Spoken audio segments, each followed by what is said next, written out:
Welcome to A Day in Her Life podcast. I'm your host, Ellie Rinnick, and I am endlessly curious about how other women make their days work. This week, I am so excited to have Sarah Lederman on the podcast. Sarah is a mom of 2 young girls, owner of the interior design firm Sarah Lederman Interiors, and proud New York City resident. Sarah is so delightful, and I loved hearing about her commute across New York City, how she started Sarah Lederman Interiors, and how she and her husband love adventure travel. Sarah shares what their weekends are currently like in this phase of life, an important shift in outsourcing that is making their meals better, and what her early to bed routine looks like these days. This was such a fun conversation with Sarah, and I loved getting to chat with her. You can follow Sarah and learn more on Instagram at Sarah Lederman Interiors or on her website, sarah.ledermaninteriors.com. And thank you for making A Day in Her Life a part of A Day in Your Life. I am so excited that you're here. If you're loving the podcast, please share with a friend, drop us a review on podcast or Spotify, and tag us on Instagram at A Day in Her Life pod. If you have any feedback or guest suggestions, you can send me a message on Instagram or on our website, adayinherlife.com. Also, you can subscribe to our newsletter from our website or on Substack. In last week's 5 favorite things, I broke the rules a bit and shared more than 5 Substacks that I have been loving recently. There are so many good reads out there right now, and Substack is sparking a lot of joy. A number of my recommendations are from our previous guests, including Christina Tuminello from episode 2, Caro Chambers from episode 19, and Jessica Weiland from episode 21, as well as some upcoming guests. If you have some favorite reads not on my list, I would love for you to send them to me on Instagram or via my website. Also, this week, since we love good things on A Day in Her Life, if you're listening and want to sponsor us, hit me up on adayinherlife.com. I wanted to share about an organization doing good. Cocoa Tree Kids is a 501c3 with a simple mission to ensure that every child has access to clean underwear. Underwear is one of the most needed and least donated items of clothing and can drastically impact a child's self-esteem and well-being. If you're not in Massachusetts and would like to donate more locally, consider donating underwear to a local shelter or organization assisting at-risk youth near you. All right, let's jump into the episode and have some fun.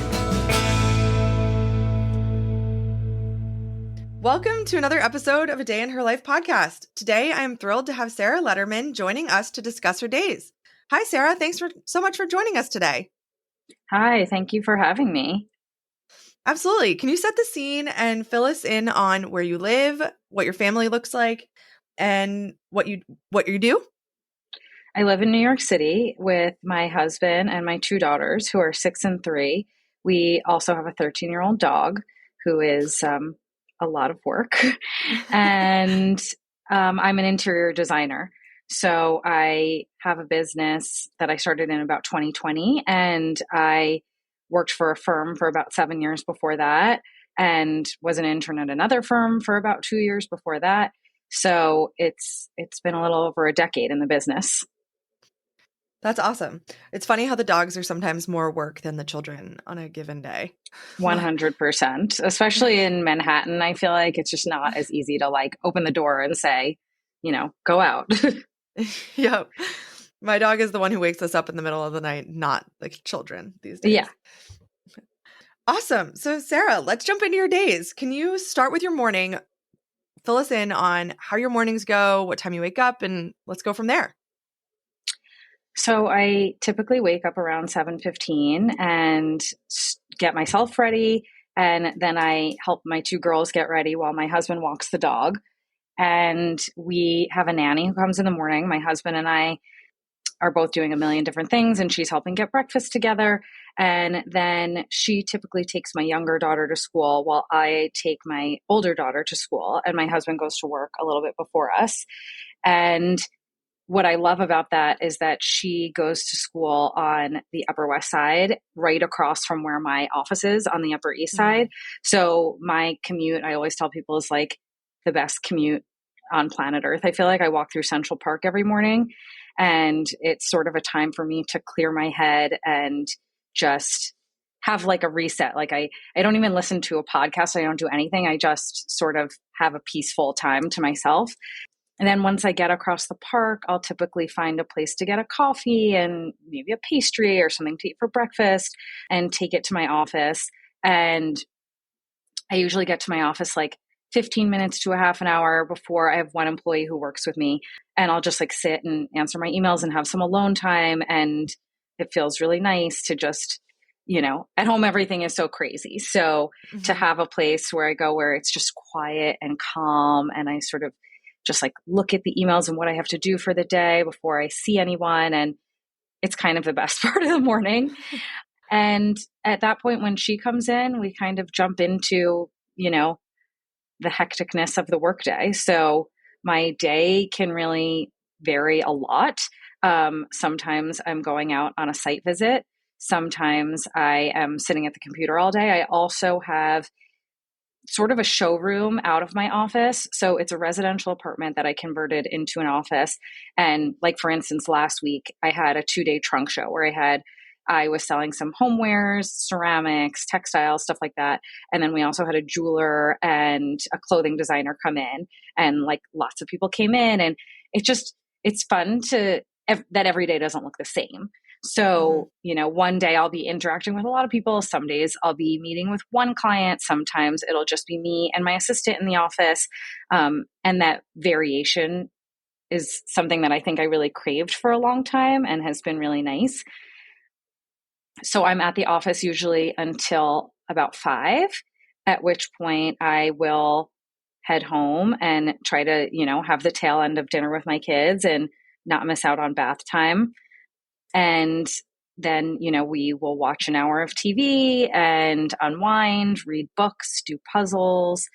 My husband comes home around that time. And so we sort of take turns, like, one person to one child, and then the next night we'll do the other child so that everybody feels included. And then my husband and I often have dinner later. And my husband has gotten into this new routine of going to the gym every night. And I'm like, wow, I'm really impressed because I'm beyond exhausted. And he makes so much fun of me because I get into bed at like 8:30 and I decompress for about an hour. 9:30, it's like lights out, and I'm often sleeping by 9:45. So I need a lot of sleep to function. I'm definitely an early to bed person. And so that's sort of a typical day, unless, we have dinner plans or some sort of an after work activity. What time do you typically get to work in the morning? So I drop my daughter off at school around 8:25 every morning, and then I get to my office usually around 8:45. So in there, I'm walking through the park, getting coffee. Between 8:45 and 9, I'm at my desk. That makes sense. And what a wonderful commute. That truly sounds like the best scenario. It's quite lovely. I mean, other than the days when it's like truly torrential rain, I really walk like even in the snow or, something I really love about New York is that there's amazing change of seasons, and what better place to experience that than in the middle of Central Park. Absolutely. And then how long is your commute home at nights if you head home around 5? So I usually take an Uber home so that I can get home quicker and have more time to spend with the kids.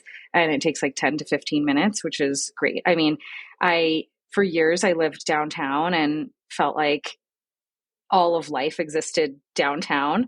And I now live uptown, and like basically my entire life is uptown. So my office is uptown. My husband works in Midtown. My daughter, both my kids go to 2 different schools uptown. And it's just, at this point in my life, like that convenience is so valuable. Mm-hmm. Yeah, absolutely. And does your nanny get the kids and bring them home? So my nanny will pick up my younger daughter, and then my older daughter finishes school a little later. She often will have an after school activity. So whether that's she's doing a musical right now, she does gymnastics, they both do ballet. There are a couple of days where things get tricky and we have to have another person like pitch in, which is something like, before I had kids, I never envisioned in my life that you need multiple people to get kids to, different activities around Manhattan. But when we're both working, and like, especially for me, like I I could potentially work until 7:30, but I make a point of stopping at 5. It's tricky to have someone be the point person for both kids. Absolutely. How do you structure your days? It sounds like you have flexibility in terms of what happens when, and your days don't always look the same, but are there some consistencies around like you do admin on Mondays or is there any consistency in that way, or how do you choose that? So on Fridays, I work from home, which I love. And I try not to schedule too many meetings or anything for Fridays because I really enjoy just to have some time to decompress in my apartment. So that is one thing that I try to make like a real routine. And then, I try to have at least one day a week where I don't really have meetings or site visits and we can just be in the office and get the real work done. And then I try to sort of stack all the meetings that are, let's say, we have a few clients on the Upper East Side, try to tag team them all in one day so that we're not zigzagging across the city every day. That makes a lot of sense.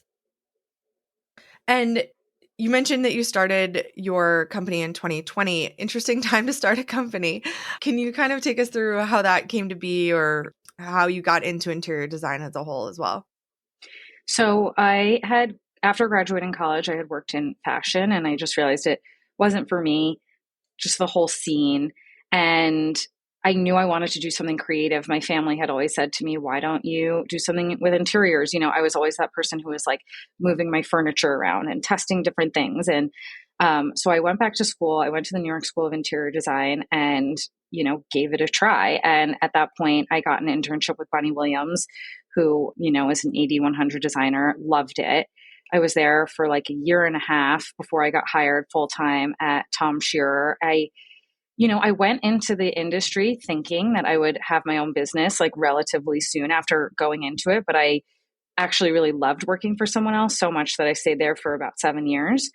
And when I was pregnant with my second child, it just felt like I needed more flexibility in my life.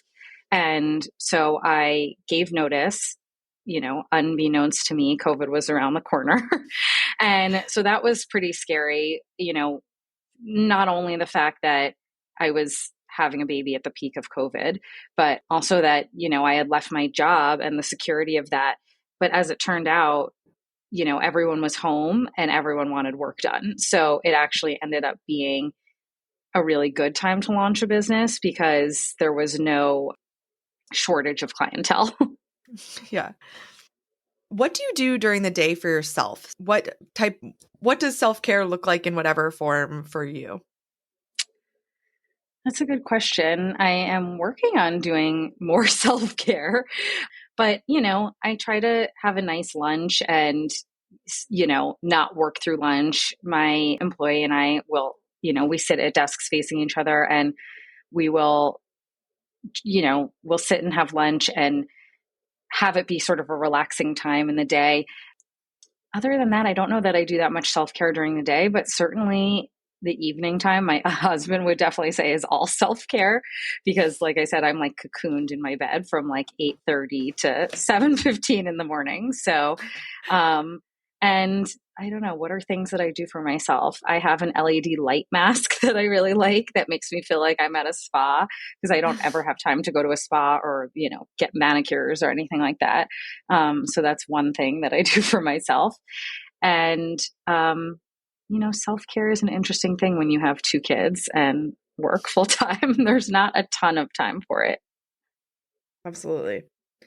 How do you stay organized? Are there tools that you use for your family or for your business that really keep you on track? Like with 2 kids having different activities, how do you keep everything organized for your family?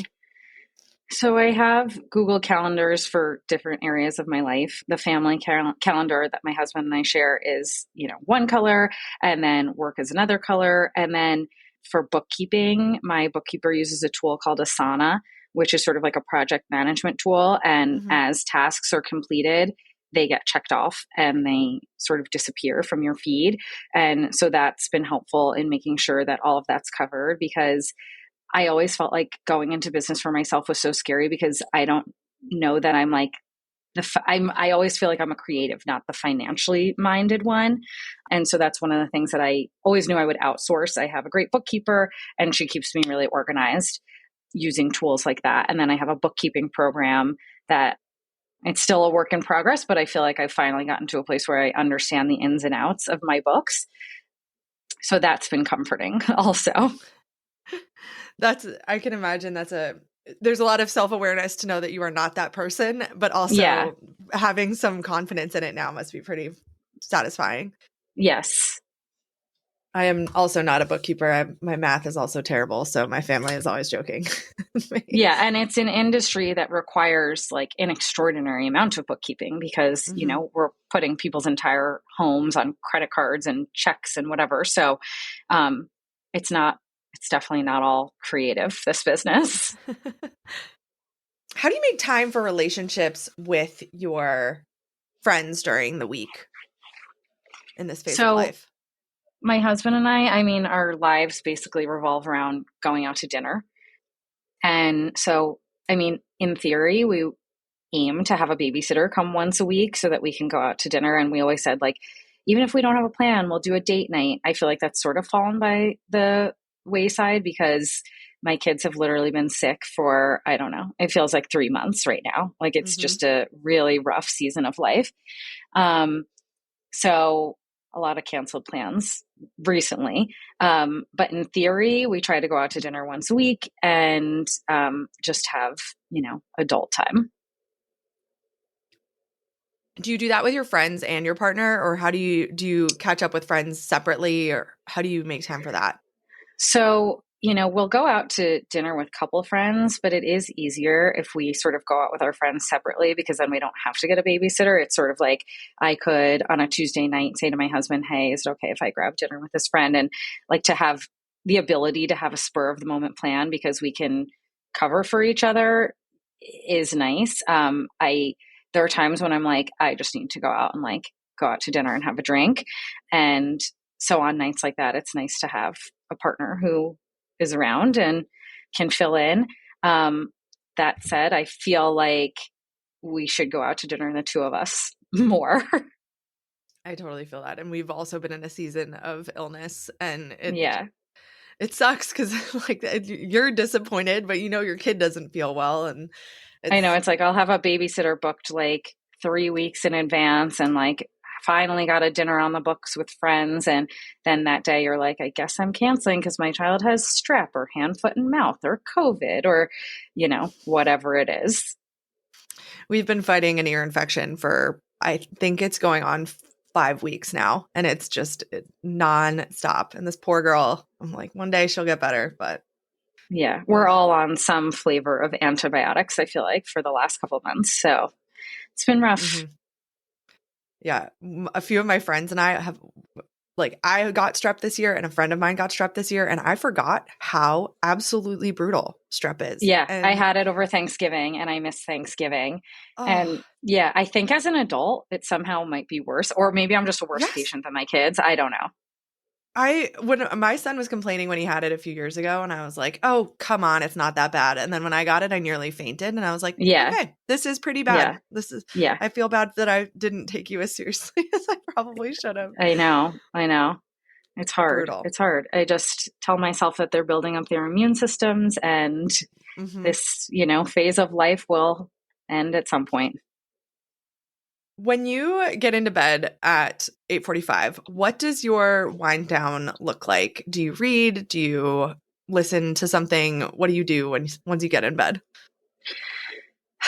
It's a little bit shameful. I feel like I watch a lot of TikTok. I like got into TikTok in the last year and I just feel like I don't want to watch something dark or depressing. Like I just want to keep things light at the end of the day. And so I don't know. I feel like it keeps me youthful. Like I like, you know, and then I'll watch like, you know, maybe I'll watch some Bravo. Right now I'm watching Gilded Age because it feels just like light and easy and like makes me feel tired. And that's sort of what I'm looking for at this point. Like I'm not looking to get amped up by some, you know, crazy dramatic show. So, you know, spending time on my phone, watching TV, talking to friends on the phone. But certainly I'm like, it's all happening from my bed. And in terms of cooking when you're at home or you said that you and your husband typically have dinner after your kids, are you the cook? Do you enjoy cooking or do you mostly outsource cooking? What does that look like? So we started outsourcing cooking after COVID when we realized that we were feeding our kids a lot of frozen food and it just like didn't feel good. And we also were ordering in a lot and it felt like we just like weren't at our, peak health that we wanted to be. And so we actually have this amazing woman who now comes for us on Mondays and sort of batch prepares some things for the kids and us. And it's been really amazing. So she'll make like one really large salad and a protein and maybe like a pasta that's made out of, chickpea or, something healthy. So I feel like we're finally all in a place where we're eating the way that we should be. And given that my husband and I are not really home and often not home for dinner to be prepared, at least I sort of know that everybody's covered. And so that has been a huge privilege that has definitely been life-changing. That sounds amazing. Yeah. I love that idea. What else do you outsource? So food sounds like one thing that you outsource. Is there anything else that you typically outsource in a given week?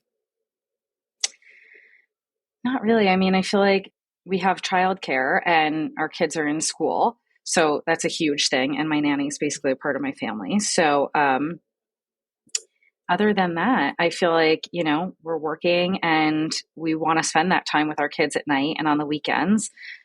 Weekends can be really chaotic, but that's our time. So to be together and to spend with the kids. So no, I think that's it.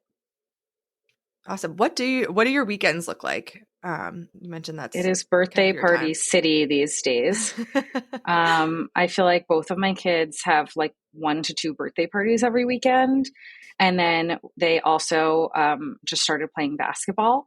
So, there's a basketball class for the older kids and then the younger kids that happens at the same time. And it's kind of a fun way for us too, to like get some interaction with other parents. So I feel like that's the other aspect of our social life at this point is like, if we don't have the time to go out to dinner with friends, at least we're sort of like catching up with other parents and friends from school on the weekend during kids' activities. It is crazy. The birthday party scene is a wide circuit. Yeah, there's like a kids store on my block and I feel like they laugh every, Saturday morning I roll in there and I'm like, I need a last minute gift. Like I'm not that parent who has like a closet full of gifts at the ready where I'm like, I'm prepared. I'm like never prepared. So no, and I feel like my son would find that closet and open all the gifts if totally. that closet existed. We have a similar toy store like right down the street, and I'm always going there. I'm like, all right, pick out something for whatever birthday party we're going to. And I'm like having my daughter fill out the card in the store. They're always like, oh, it's you again. It's nice to have those stores nearby because then you don't feel as guilty. You're not like Amazoning it and like the deliver within 3 hours. Like at least you're supporting the local store. Exactly. Your day is probably very creative, but how do you make time for creativity in your day? And what does creativity look like in your day for you? How do you express your creativity? It's funny because whenever I tell people that I'm an interior designer, they feel like it's all fun and playing with fabrics and paint swatches. And in reality, it's actually a small part of my day. I wish it was a bigger part of my day because at this point, there's 2 of us and we are doing so much project management and troubleshooting. And like, yesterday alone, we spent tracking down a missing plumbing fixture. A light showed up to a site damaged. We're on the phone with FedEx trying to get insurance to cover it. So there's so much logistics that people sort of don't see on the back end of this business. I try to have like at least one day a week where I'm like, at least even if I'm not going out to look at things, like, sort of going through my own fabric library and scheming things and pinning things up on my pin board and getting inspired because that's the whole reason that I went into this business. And at some point, it would be nice to grow a little bit and maybe have someone come in and do more of the project management so that my assistant and I can sort of do more of the creative stuff. In terms of the creative, does it go in phases in specific projects? Like, just out of curiosity, is it like it's more creative in the beginning when you're trying to like set the vision and figure out what it looks like, and then it becomes more rote as you go along, if that makes Yeah. sense? So there's definitely like a presentation phase in the beginning where we're like looking at so many furniture forms and fabrics, and it's all exciting, and we're doing presentations. And then when we get into the purchasing phase, it's really more logistics. But the nice thing is that our projects are sort of staggered, and that happen kind of naturally, where we're at different phases in different projects. So it doesn't feel like we're, one project is installing soon and we're at the beginning of another one, and we're at the middle of a different project. So it's nice that we kind of get variety in that way. Absolutely. And in terms of the types of projects that you work on, are they typically whole homes, different rooms, redesigns? Like, what does that do? You have and what do you enjoy more? So I really love doing residential. I do have a couple of commercial projects, but they're definitely trickier to manage, especially in New York. If you're working on let's say we have a project that's a lobby right now, and there's just like, instead of, a husband and wife are disagreeing about something, it's like 10 people disagreeing about something. So I really love working with families, kids' rooms, things that sort of feel relatable to me, are sort of my bread and butter at this point. I started basically saying yes to everything, which I think that you should do. And now it's grown into sort of like, minimum of around 3 rooms, but we prefer to do a whole home thing. And we're doing right now a lot of gut jobs. So we have a project in upstate New York where we, selected everything from the stone to the plumbing to the hardware. We have a gut project on Park Avenue, where we really had a hand in all of that also. And so those are sort of the most exciting projects to me because it's like our full vision. Mm-hmm. That's so cool. Have you done your own home? Is it kind of, how does that work? Or like, I always think of like doctors are the worst patients. Are you also the worst self-client, if that makes sense? I definitely was for years. I've been in my apartment for about 5 years, but a couple of years ago, it was shot for Domino, and cool. It was on the website. So feel free to look it up and check it out. And that definitely put the pressure on to be like, okay, got to finish it up. And there are always things I think in my own home that I would change or do differently. And what I've realized is like, it's never going to feel finished to me. It's sort of like my own little design lab where I'm, testing things and moving things around. And so I think something I realized is like, it's never going to feel like done. Mm-hmm. My husband will come home and he's like, did you like rearrange the bookshelves again? And I'm like, yeah, I did. I think, wasn't that One Kings Lane motto, design is never done? Or I remember it used to be on their website in the day. Oh, yeah. That makes sense. Yes. What is a ball that you're letting drop or something that you're consciously deprioritizing in your days right now that just doesn't fit? Exercise, unfortunately. Like every day I'm like, I should exercise. And then I get home and I'm just so tired.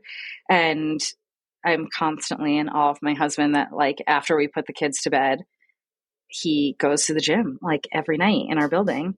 And I really have no excuse because there's a treadmill and some weights downstairs and I could easily do it. But I just feel like, I don't know, maybe it's the change of the seasons too. Like I just want to curl up in my bed and be cozy. I personally find that my motivation to exercise is very driven by the seasons. And Yeah.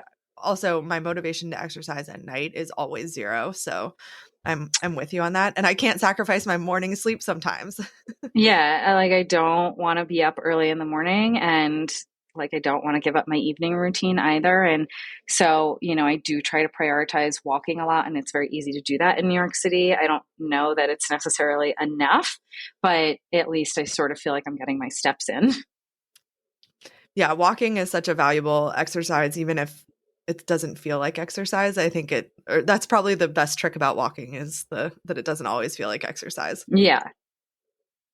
But there's also like people watching, and you're getting, what is it, nature bathing? Is that what it's called when you're like in nature? For Central me, Park is, it's like my mental detox, you know, like yeah. just to walk through Central Park and kind of like let my mind wander. And, you know, I'm not deep in some horrendous news story or um, client stresses or emails or what's going on with my kids. I just sort of walk around and absorb, you know, the sights and sounds of New York. And I'm so appreciative that I live here. So it's a nice part of my day. Did you grow up in New York City? Just out of curiosity, have you always been I in the city? did. Okay. Yep. I'm a born and bred New Yorker, and I don't see myself ever leaving. My husband is a Floridian, and yeah, I think I've converted him.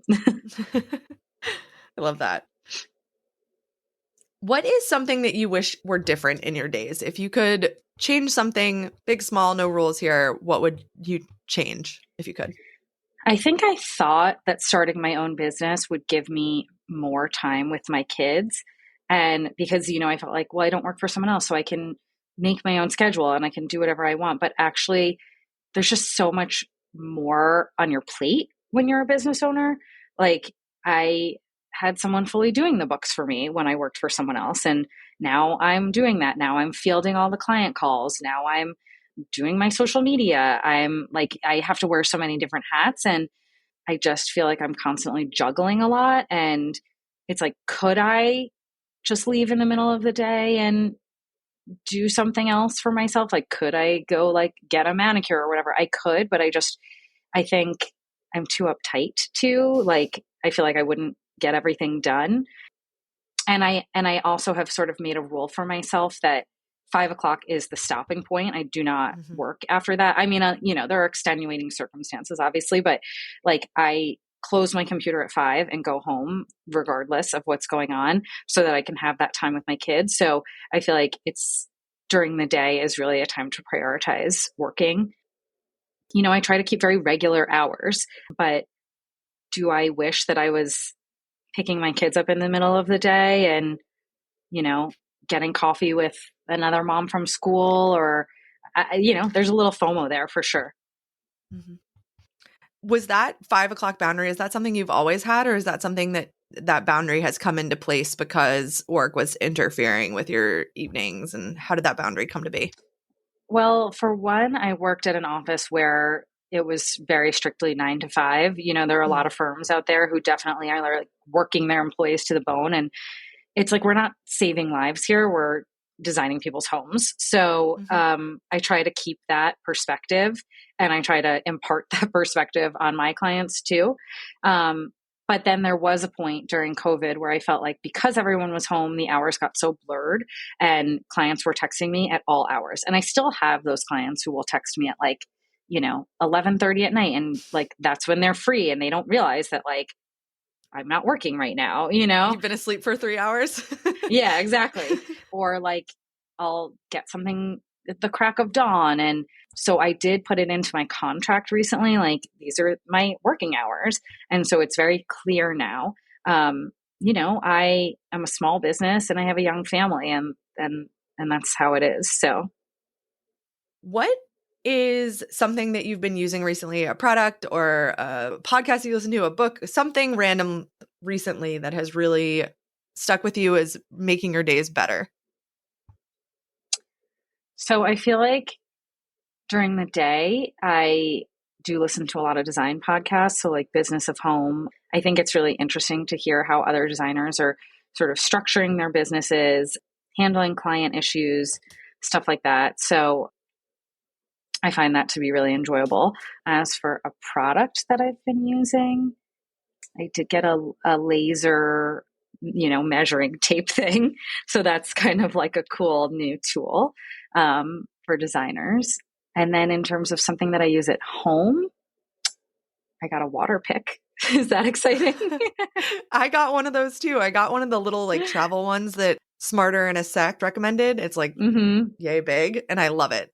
Okay, I might have to get that because mine is quite bulky, but yeah, she recommended it because my husband got the bulky one and I was like, I don't know if I'm going to use that. And then she posted this and I used it for a while and I had my dentist appointment last week and He commented that it looks like I've been flossing more. And I was like, tricks on you. Oh, I have not. I've only been using this I water mean, pick. it's the little things I feel like that, make life worth living.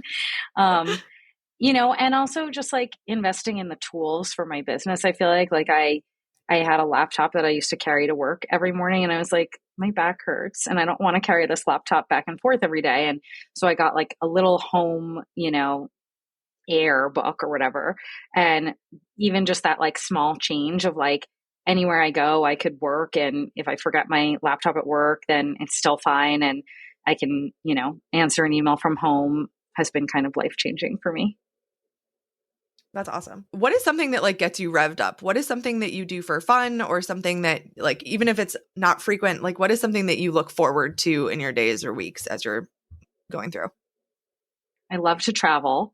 So if I could always have like a trip to look forward to, that would be really motivating. I think it's definitely not possible now that I have kids, but my husband and I used to travel a lot, and we did it was our 10-year anniversary, and we were like, we're going to go on a, grand adventure and leave our kids behind. And we went to Morocco, and I felt like that was just like so like creatively inspiring, and like we came back like just totally refreshed, I feel like. And like not even like it was such a relaxing trip, because I feel like we were running around so much like in the souks and hiking and constantly on the move, but like just to be able to do something totally different and see a different culture is, one of the most priceless things, I think. And I'm looking forward to my kids getting older and being able to take them on trips like that. I feel like they're not quite there yet, but yeah, seeing different cultures and traveling the world is a goal. What's your next trip coming up? Do you have anything planned? We're taking our kids to Mexico, which I feel like is as much as they can really handle right now for Christmas. And so we're very excited about that. And then my husband and I are both turning 40 next year. And so we want to do some kind of a joint 40th birthday trip. We've thought about different things. We want to see the pyramids in Egypt. We want to go gorilla trekking in Rwanda. So like we like serious adventure trips. And so it's like, it's a year away, but I'm already like, okay, if I can start planning that, like it's something for me to, get excited about and motivated. And yeah. That's really cool. Those both sound like awesome trips. Yeah. I mean, I keep in my phone when I like think of something, I'll have like a list of places I want to check out, or, like I'd love to do trekking in Bhutan. Like, and so when I'm like, okay, a big opportunity for a trip is coming, I'll sort of go through and be like, okay. And it just like, even though many of those trips probably won't happen even in the next decade, it's just something that I'm almost as excited, like reading about them and researching them. And like, it's kind of like a little side passion. That's really awesome. So Sarah, where can people learn more about you and follow you? I'm on Instagram all the time, as we all are these days. My Instagram is Sarah Lederman Interiors. And you can learn about me on my website, which is www.sarahledermaninteriors.com. Awesome. And then Sarah, what is your favorite part of a day in your life? Probably reading to my kids before bed.